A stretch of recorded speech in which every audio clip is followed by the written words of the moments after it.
Nashik road येथील पिंपळगाव खांब येथे तिसरा बिबट्या महानगरपालिकेच्या जलशुद्धीकरण केंद्राजवळ लावलेल्या पिंजऱ्यात जेरबंद झाला आहे। या भागात वन विभागाने तब्बल 15 पिंजरे या 2 ते 3 किलोमीटर परिसरात लावले असून त्यातील एका पिंजऱ्यात बिबट्या अडकला आहे।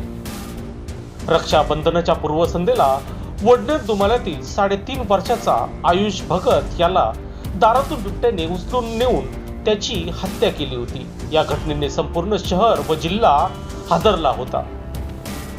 संतप्त ग्रामस्थ, स्थानिक लोकप्रतिनिधी यांनी वन विभागाच्या कार्यालयावर मोर्चा काढत तातडीने बिबट्याला जेरबंद करण्याची मागणी केली होती। वन विभागाने या परिसरात बिबट्याचा शोध घेण्यासाठी अत्याधुनिक साधनांसह 15 पिंजरे उभारले।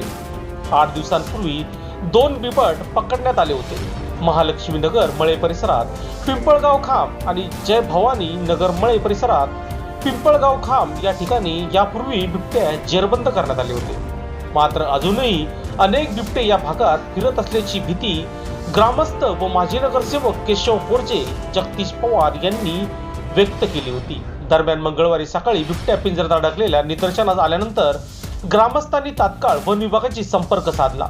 पकडलेल्या बिबट्याला सुरक्षितरित्या मसरूळ येथे हलविण्यात आले। या भागात अजून किती बिबटे आहेत आणि हल्लेखोर बिबट्या हाच का, याबाबत अद्याप प्रश्नचिन्ह उपस्थित केले जात आहे। लोकशास्त्र न्यूजसाठी बंटी आढाव, नाशिक रोड।